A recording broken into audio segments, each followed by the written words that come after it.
Good evening, viewers, and welcome to the Personal Injury Law Show. This show talks about anything to do with personal injuries in Victoria. My name's Tony Carbone, personal injury lawyer of over 25 years' experience. With me tonight, I've got Don Maffia. Good evening, Tony. Good evening, viewers. And Rob Paoletti. Hi, Tony. It's great to be here.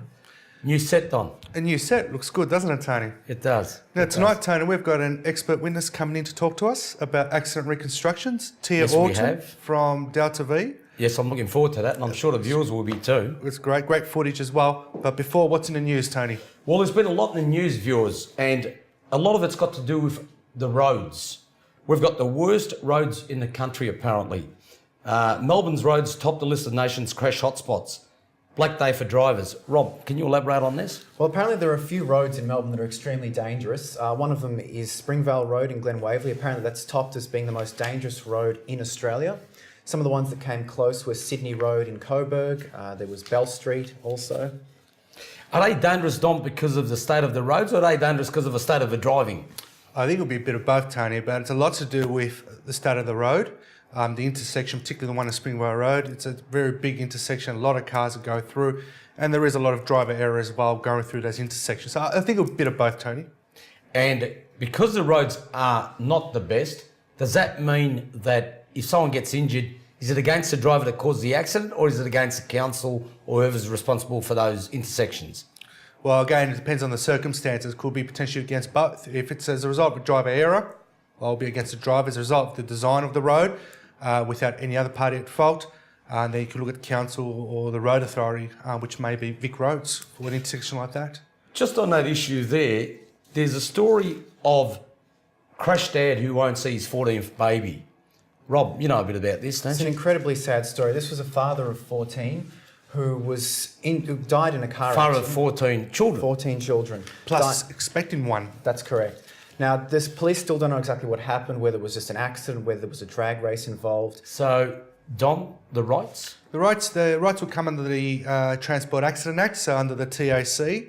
So there are no-fault death benefits that are payable to his partner, and also the children. Potentially, that includes a lump sum payment, but also potentially weekly wages to the partner until their children reach 16 or up to 25 if they're still full-time students. If there is fault on the part of another party, I don't know the full circumstances, but potentially they could have an additional wrongs act claim to sue for the dependency or loss of dependency. Well, what's very disappointing, Rob, is that they say that it could have been drag racing involved. Yeah, look, again, the circumstances aren't entirely clear. The police are just trying to investigate the situation. If there was drag racing involved, obviously that's a relevant factor in terms of any kind of negligence claim, but we'll just have to see what happens with the investigation. Also, this is a very tragic set of circumstances. A woman that was 21 dies as a truck ploughs into cars. I mean, how do you protect yourself in those circumstances? This is crazy, isn't it? Look, ultimately, at the end of the day, all people can do is be as careful as they can on the road, and when these tragedies occur, it's an incredible waste of life. Rob, what are the rights of the family?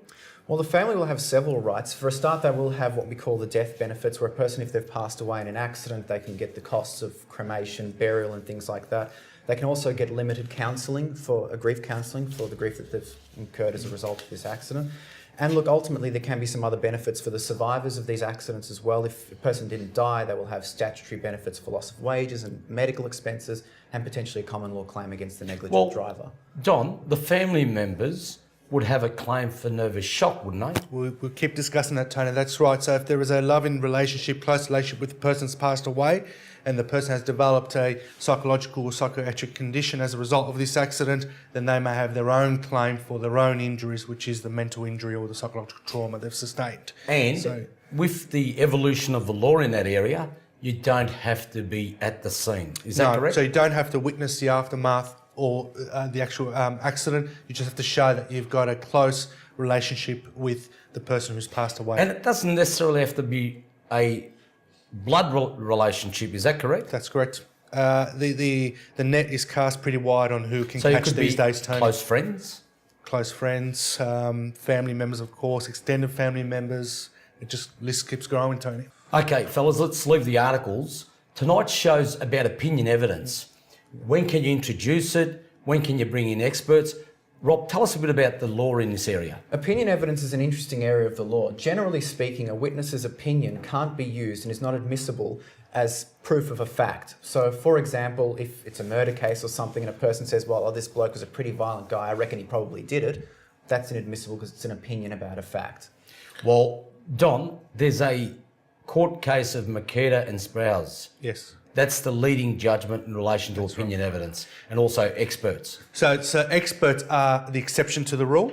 Experts obviously are providing an opinion, but there are set of rules that they have to, when providing an opinion, have to demonstrate certain things. Like, for example, they must show that the specialised knowledge based on their study skills, studies, training and experience. They also have to, in their reports, have to tell them if it's a proven fact or if it's an assumed fact that they base their opinion. So there's a number of criteria there, but generally it's got to be within their specialised knowledge. So basically what happens is there's a number of assumptions, perhaps, is that correct, Rob? Well, it really comes down to transparency of the evidence. So an expert has to show that they are an expert in this field, and most importantly, they have to show that their opinion is based primarily and substantially on that knowledge that they have. Now, beyond that, if there are any assumed facts, they have to point out that they're assumed facts. And if they are assumed facts, then they have to be proven, those facts, in and of themselves in order to support what the expert is saying. So there's got to be a bit of leeway here, Don. Yeah. If the court doesn't allow certain facts to be assumed, you'll never get an expert in, is that correct? Well, that's right. And look, it's not enough for the expert just to go there and say, I'm an expert. They have to show how their training skills and experience or studying experience relates to their opinion, and they've got to base it. And if they base it on an assumed fact, they have to set it out. If it's based on a proven fact, they have to set that out. So the trier of fact, who is usually a jury, can make up their own mind about the opinions. Okay. With that background, viewers, after the break, we'll have Tia Orton from DV Experts, who's going to talk about accident reconstruction. Robbie, thank you for coming on board. It's always a pleasure, Tony. Thanks, Rob. Viewers, stay tuned. We'll be back shortly.